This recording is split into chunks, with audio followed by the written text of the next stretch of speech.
What's up, everyone? Hope you're doing well today. This is Raphael Garcia here with Schwann Humes for episode 147 of the MMA Ratings podcast. We are back for year 2020. Happy New Year to everyone listening to us and checking out our content. Hope you had a great and safe happy holidays, Merry Christmas, Kwanzaa, Hanukkah, whatever you may celebrate. Hope you had a safe New Year's as well. Enjoyed yourself and brought in the new year in a way with the people that you care about. Schwan, how was your holidays and what did you get to do? I trained a bunch of kids. I drove a bunch back and forth between East Texas and San Antonio. So just visiting family members, trying to catch up with everybody because usually I'm just so busy with the kid stuff that don't have very much time to see my family. So got to see some family for the most part. Nothing exciting? Nothing exciting at all? Nah, man. I was supposed to start grappling again, but I had kids who wanted to train, so I literally all I did was train kids and do family stuff. That was it. Uh, since you didn't get to do anything exciting during that trip, I guess, and during your time off, we do have some exciting news about changes to our podcast. And what we'll be doing starting this year is we're going to be, instead of doing one long show, our shows are usually about 45 minutes to an hour, 10, we're going to break them up into segments to make them easier to consume, posting on YouTube, posting on our channels that we share our content with. So today is the first time we're doing that, so be sure to listen out for all the segments that we're going up. We have three for today's show, so check out all three segments and be sure to share all of them and give us a subscribe across all of our platforms and make sure you stay up to date with our content. And we will also be launching a Patreon sometime in 2020. For those of you who remember who've been hanging out with Schwann and I for a while now, you know that we used to do a lot of interviews with people like who we had on so far, Schwann. We had like TP Grant on, we had a couple of coaches TV on. Grant. We had I forgot Justin Gaethje's coach's name. Trevor Whitman. We had Marcus Davis on there. Had Hmm. Arlene Sanchez, former coach of Nico Montana, current coach of Tim Means, former coach of um, Carlos Condit. We had Stephen Wright, former coach of Johnny Hendricks and Kamaru Usman. So quite a few people, a lot of coaches, a lot of people giving us some insight from the behind the scenes and how they set up the fighters and noticing the trends with organizations and the trends in fighting styles and technique. Yeah, so we've had some good names on this show, and they've usually been some of our more popular episodes. So what we're going to be doing is taking that interview series and putting it within Patreon, where you can you can kind of dictate how much money you want to donate or subscribe to our channel, for lack of a better term. We'll put more information about that out there as we begin to launch it, but keep an eye out for that because we do definitely do some in-depth interviews with names from across the industry, and it won't just be MMA, but we may grab some professional wrestlers in there, some professional grapplers as well, so people who know the sport, people who want to talk about MMA and combat sports as a whole. So keep a close eye to probably the Twitter and our website to get some more information about that as we get ready to launch. But tonight we have, as I mentioned, we have three segments to talk about today. We're going to be talking about storylines heading into UFC 246.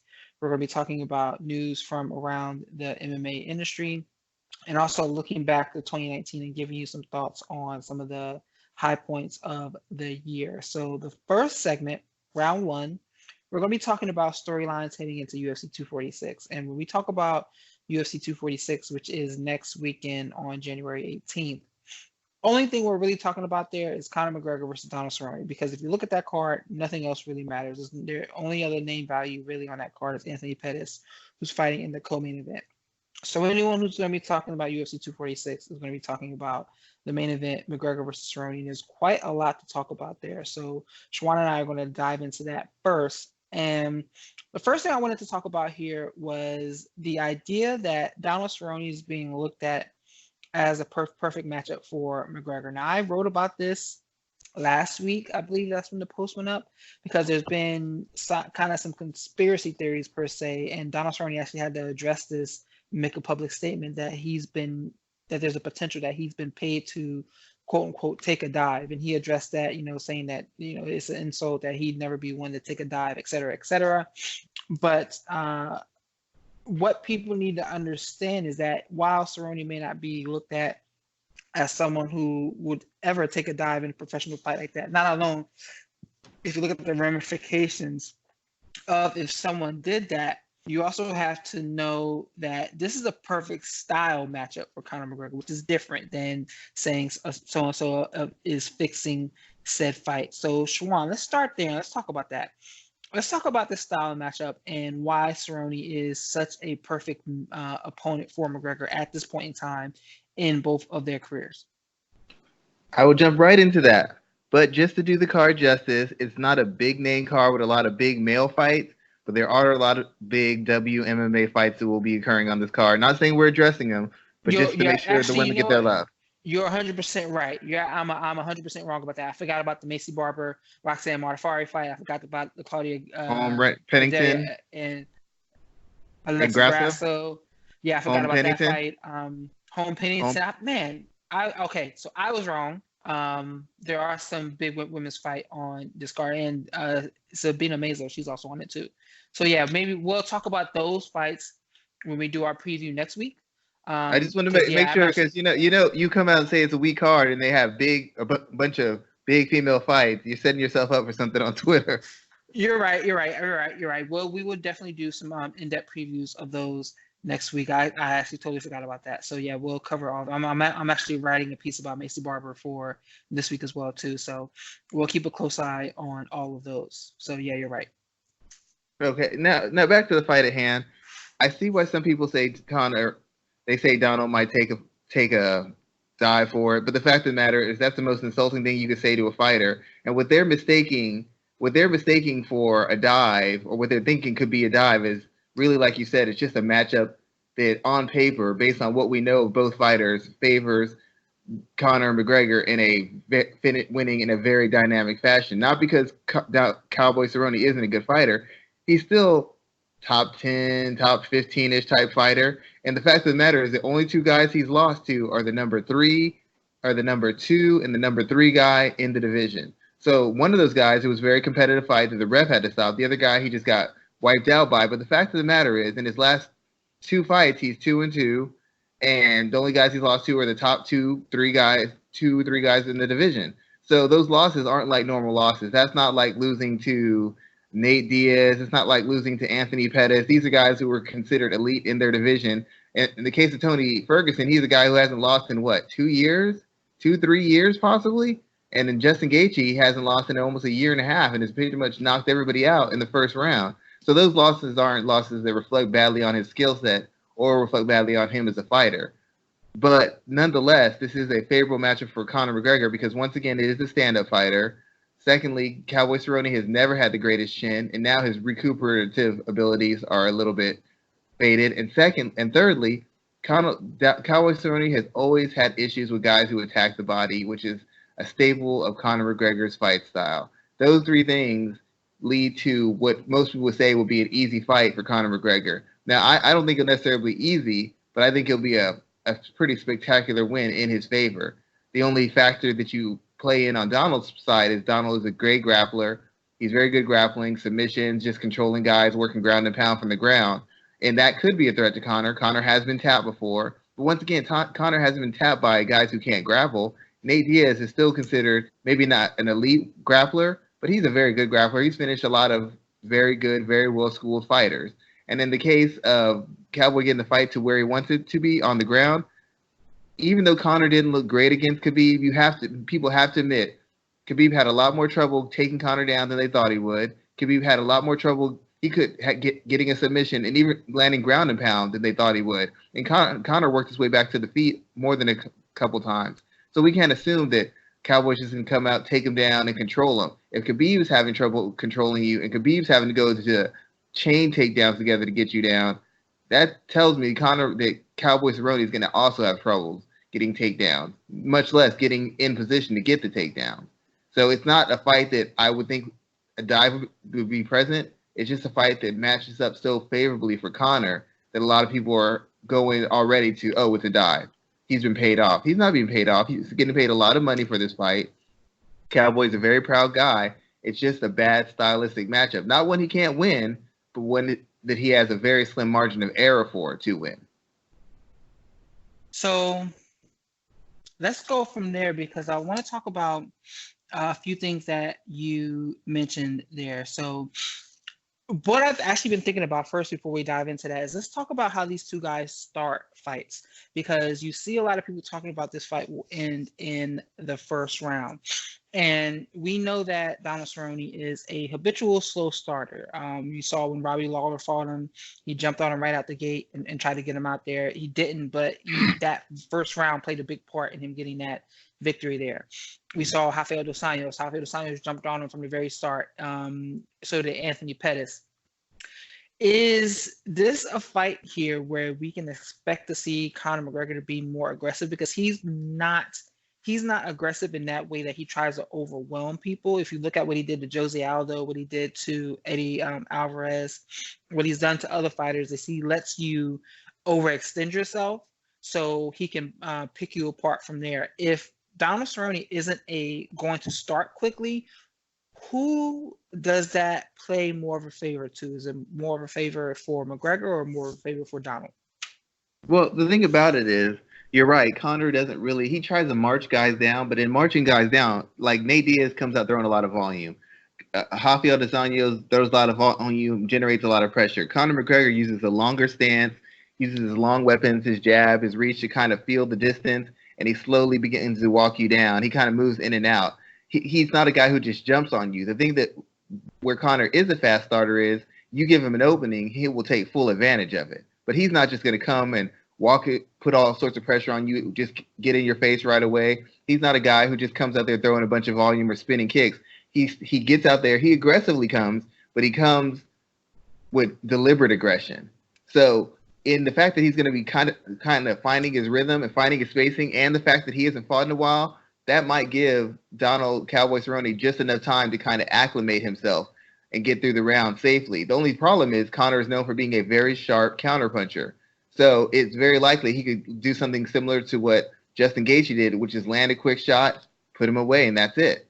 That's very likely because he's just always been a sharpshooter. It depends on how sharp he is, how good his sparring's been, and how really focused he is in being prepared for this fight. Because if he thinks it's just going to be a walkthrough, he's going to let Cowboy Cerrone make it through the round. And if Cowboy Cerrone makes it through the round, now we might have some serious problems.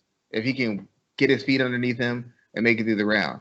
The other problem you haven't talked about is when Cowboy starts fast, his defense tends to be a little shaky, and he can't afford a shaky defense against a guy who likes to punish to the body and a guy who is a super sharp shooting counter puncher. So it's kind of a mix. Is Cowboy going to come out fast, try to assert himself and walk into something big, or is Conor going to give Cowboy a little bit of time so he can acclimate himself and then get through the next rounds and make it competitive? It's very interesting to see how this fight starts off. So let me ask you this. How do you see the fight going from a finish standpoint, and how does that change if we get to the second and third round? Does getting to those rounds change your opinion on who comes out the victor? No, those don't change it, because people who don't like body punches, nobody likes body punches. People don't like body punches, don't like body punches. You don't get older with more tread on your tires and get better at taking body punches. That's not how this works. So that's always going to be a weakness for Cal. That's always going to be a weakness for Donald. Everybody's exploited him to the body. Nate, Raphael, just anybody who's fought him has exploited him to the body. And the only thing that matter, the issue of getting past the first round, I can't even say the cardio is an issue with Conor, because Conor went 4 hard rounds against Khabib, where Khabib was in points dominating him positionally. And even though he looked tired, he wasn't dead tired. He wasn't Michael Johnson tired. He wasn't Dustin Poirier tired. I can't do nothing. I can't get up. I can't defend anything. He was competent in what he was doing throughout the fight. He was just getting outworked. So the only thing that I say if the fight goes longer, it's going to allow Donald to warm up to where he'll start using the leg kicks, because Conor's a little bit open for those. It allows him to kind of put his combinations together. It allows him to kind of set up takedowns with his strikes instead of just being out of desperation. If the fight goes longer, his confidence grows. He gets his timing down. He starts asserting himself. But whenever Cowboy starts asserting himself, that's when he starts getting beat the fuck up, because his defense just isn't there anymore. His reaction isn't there, and he tends to not move his feet enough. So if he comes out hard to land his offense, He's doing what Conor wants. He's giving Conor counter opportunities. If he gets through the first round and starts building on his confidence, then he's going to come out hard and start throwing more, which also opens him up for counters for Conor. If I knew that Cowboy's chin and body could hold up, I could very well pick him because he's got enough tools and enough seasoning and enough experience where he could create situations to put Conor in trouble. But the fact of the matter is he has not taken a lot of shots well, and he's been taking a hellified beating. That time at welterweight was good for him because he's a little bit quicker. He's fighting worn down guys and less experienced guys, but it was bad for him because every single one of those welterweight fights, except for the fight with Mike Perry, he took huge beatings in.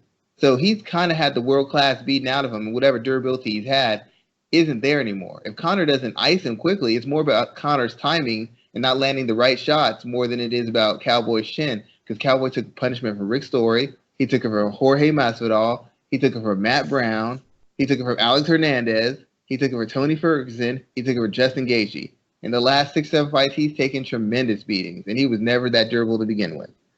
So let's talk about something you just said there. If McGregor doesn't put him away, if he struggles in this fight, what does that mean for him? Because I want to use that to talk about the next bit of this round in a second. But if he struggles in this fight, let's say he goes 3 rounds and he maybe loses 1 round, or he looks like exceptionally tired in the 3rd round. If he struggles, what does this mean for him and his stock for the UFC? I'm going to sound like a Conor fan when I say this, but I'm just stating facts. Conor, in between fighting Khabib, he was how long was he off? 2 years, and then he's fighting Cowboy. He's been off a year. In his 2 years off, he looks better against Khabib than Dustin Poirier, who was on like a 5-fight win streak. Off 2 years of no action. So if he comes against Donald Cerrone, did Justin Gaethje look good against Donald Cerrone?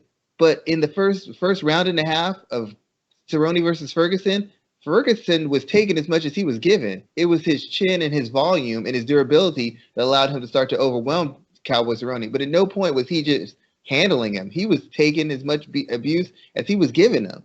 So if you come off from a year, you're still fighting a guy who was still a lower top 10, maybe top 12 type guy, and you're coming off a year and you're able to win a fight against him, that's saying something. Ronda Rousey came off of a year and fought a top person, and she got blown out. We've had other people come back after a year and fight a top person and get knocked out. It's not easy to come back and look impressive when you have fought in a year and we don't know, you're under scrutiny from legal issues, money issues, drama with other fighters. If he comes out and just wins, even if he ekes out a win, that's still impressive because he has not fought in a year. Donald Cerrone, Cowboy Cerrone, if nothing else, has been active, and he's been beating good fighters, maybe not great fighters, but he's been good fighters. So if he comes out and he wins a contested fight, how am I going to hate on him for that? Robbie Lawler didn't knock him out, and Robbie Lawler was active at that point.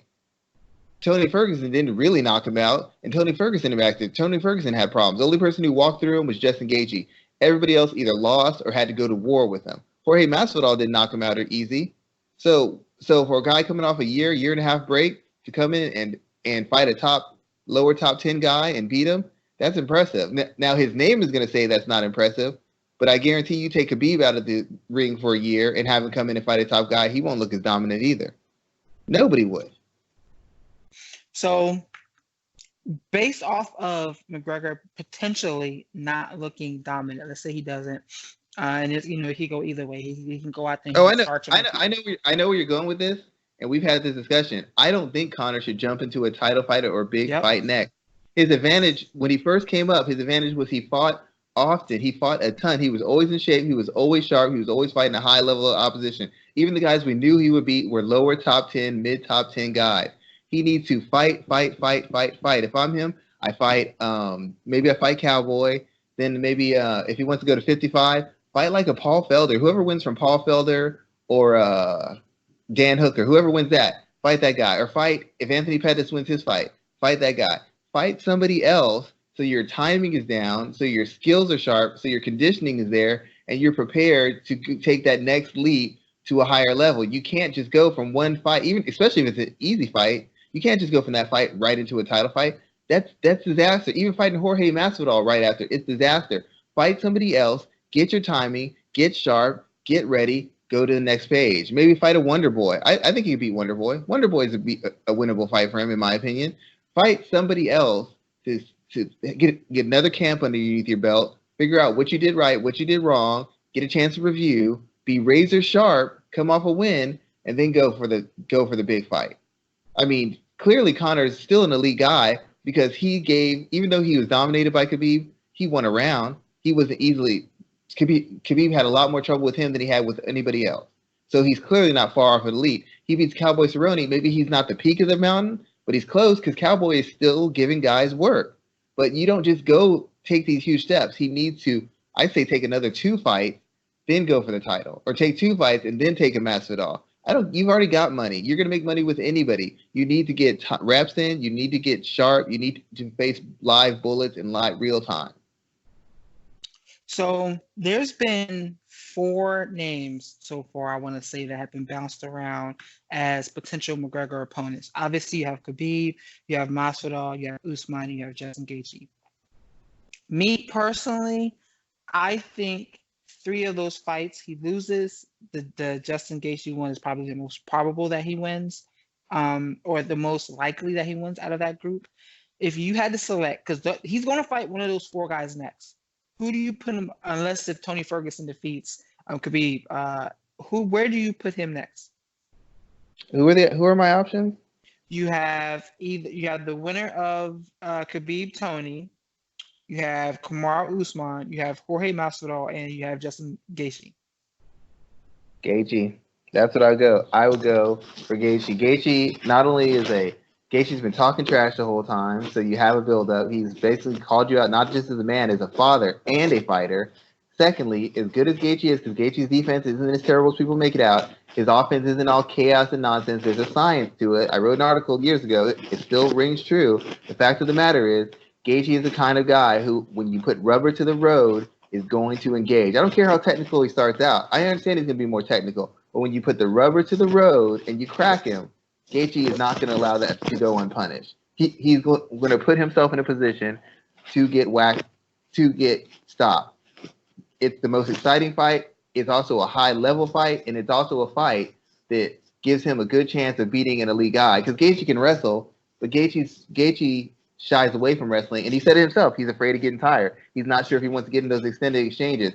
It ain't getting any worse than Khabib. So if Gaethje wants to wrestle, Conor can at least defend well enough to punish him. On the feet, Gaethje's a little bit more powerful. Gaethje's probably, I can't even say he's more durable because he's been knocked out, but he's more physical. He's probably the better athlete. But the fact of the matter is, when he gets going, he's been countered by everybody, and none of these guys are 1/10 the counterpuncher that Conor McGregor is.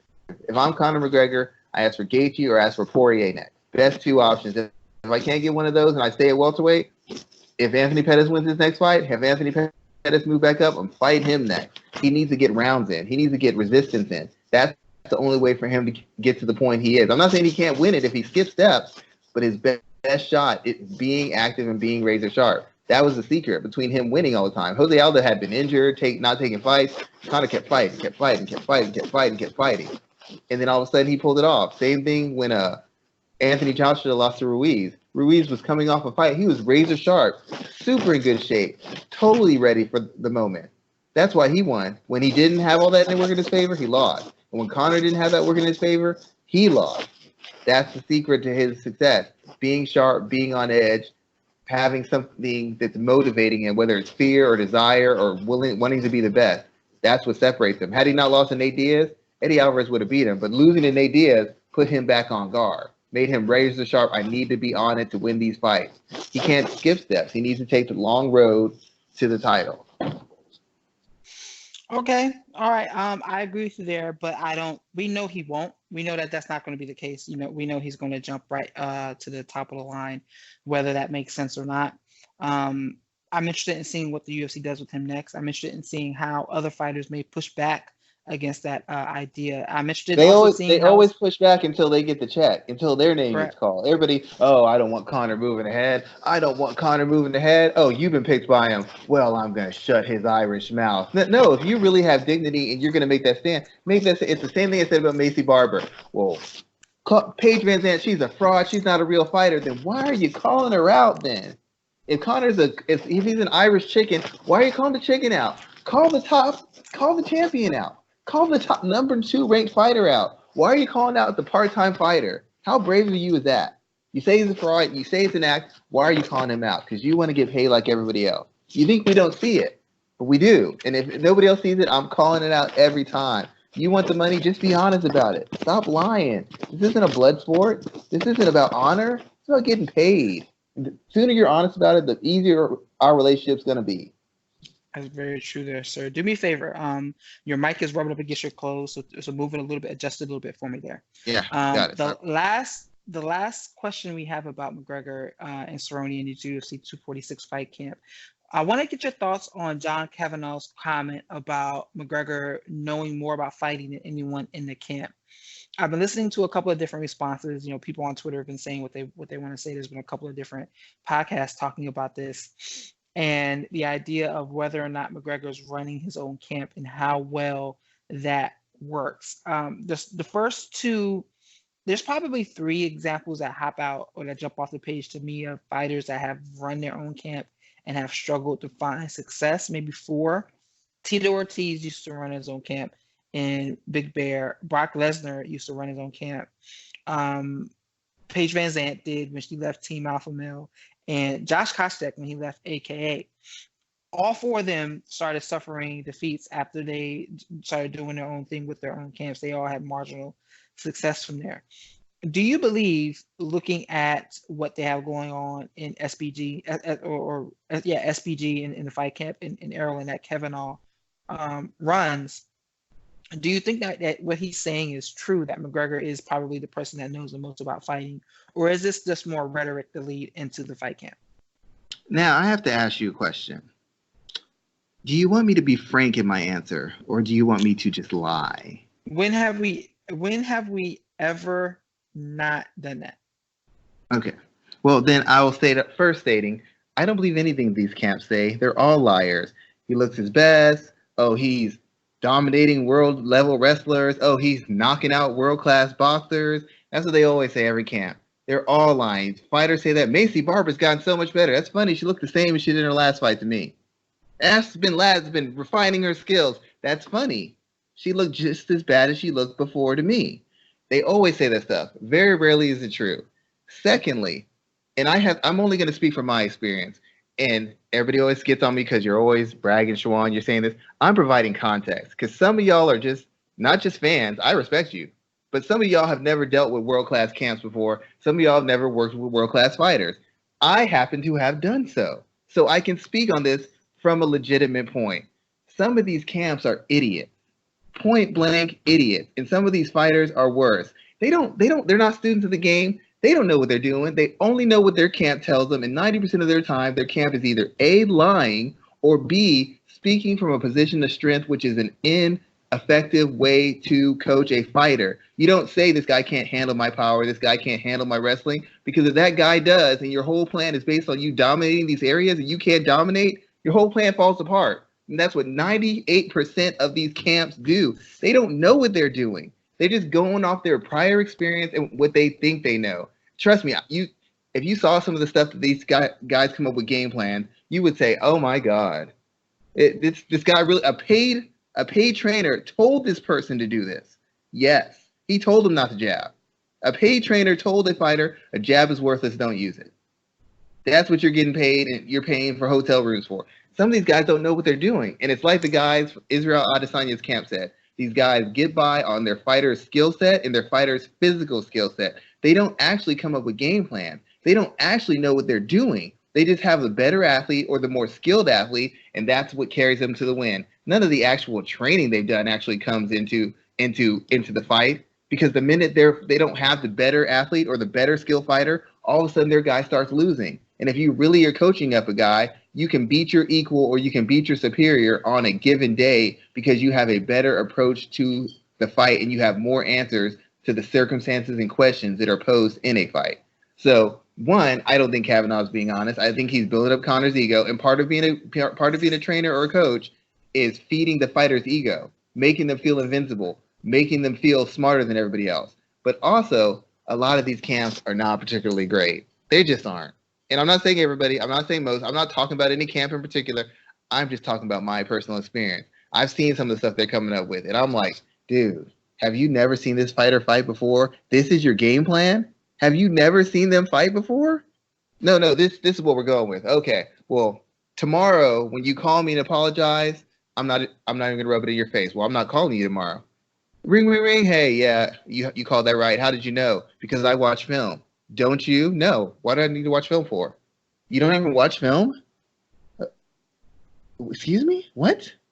So, no, I think it's very likely he could be smarter than a lot of camps. He might be smarter than SBG because a lot of the coaches, from what I've seen in SBG, aren't particularly impressive. I don't know that Kavanaugh's a great coach. I know that he manages personalities very well. I don't know that he's a particularly high-level, layered, nuanced strategist or technician. I don't know that. I know he's got a great athlete and a great fighter, and he directs them well, and he manages them, keeps them under control. I don't know that he coaches them particularly well. So I can't say that Conor's not the better fighter. And a lot of fighters run their camps. It's hit or miss. It depends on how hungry the fighter is. If you're hungry as a fighter, you can run your camp and still do it. If you're hungry, because hungry means you'll take whatever advice you get, you'll apply it correctly. When you're lazy and you think you're better than everybody, that's when your camp kicks you in the ass. Floyd Mayweather runs all his camps. He ain't lost yet because he's the kind of guy who understands what it takes and never loses hunger. If Conor's not hungry and he thinks it's an easy fight, he's going to lose. If he comes out and looks amazing because he's taking it seriously and understands the point of his career he's in, it depends on the fighter, and it depends on their focus and their desire on how much running your own camp will hinder you. It's always going to hinder you because you're not. Some guys aren't honest with themselves. But if you're really hungry and you're honest with yourself, you can manage it. A lot of fighters do. We just don't know about it because they would never humiliate their coach by saying it. True there. So that is some great insight heading into